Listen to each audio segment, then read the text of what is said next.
You make it. I've got tears in my eyes. No, thank you. That is I love that. I mean, I've had some similar scenarios, but not in another language, but even just with English, where Yeah. I didn't think that the person was really getting it. And I oftentimes feel the need to explain it. Oh, I'm going to elaborate a little bit so that you understand because you don't seem to understand. But they did feel it and understand it. I just couldn't tell. And yes, sometimes there were tears because of that. But it's funny because like, you were just thinking to yourself, I don't know what I'm even saying right or not. But the spirit, oh, yeah, you're right.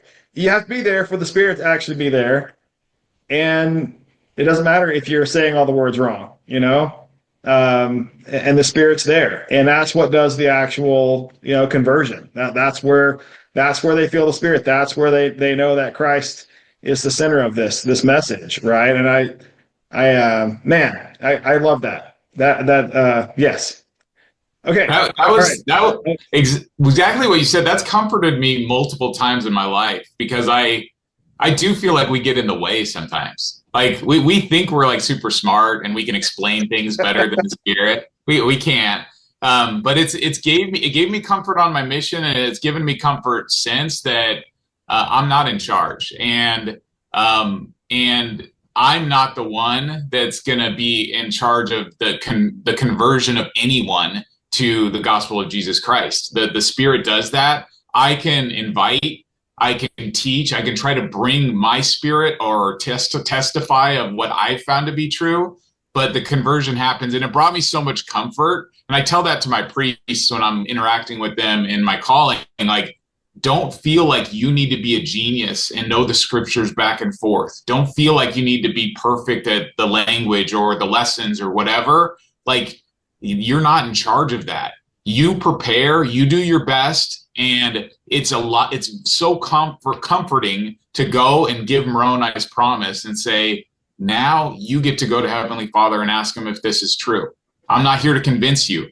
I'm here to give you a gift that I've received, and I hope that you can find out the same. But go to him, ask him. You're absolutely right, and that's in many occasions myself as a missionary, and even since then, since I've been home, talking to people who were interested in the church, and there's it's almost like the less I say and do, the better the outcome is. I mean, you can't logically convince someone Yeah. about anything, especially when it comes to the gospel. You can't use evidence, logic, or intelligence to try and I mean, like, you might convince them of like, hey, oh, okay, it sounds like you sound very smart, maybe some of that stuff is correct, but that doesn't convert people. Right. And the spirit does. And I love what you're saying there. So you're teaching young men to go on a mission. So Yeah. some of these experiences from your missions probably obviously weighing in on that. And just like you said, the light and the water story is a huge example. Just you brought up something a second ago, just the journal. Just keeping that journal on a mission is huge. And you go back through it and remember all the stories. And I've talked about journals for years. And nowadays, you hear people talking about, outside the church, talk about a journal as a way to, what do you call it? To handle your life and handle stress, and, as like an outlet or something, like, oh, just Yeah. journal as an outlet, and I'm all like, no, well, I guess, yes, but like, you journal it to tell your story, to remember it forever, immortalize your feeling. And I've had people ask me about that before too. And I will tell them, I'm like, you think you'll remember it because you're there right now. You think you'll remember that forever, but you won't.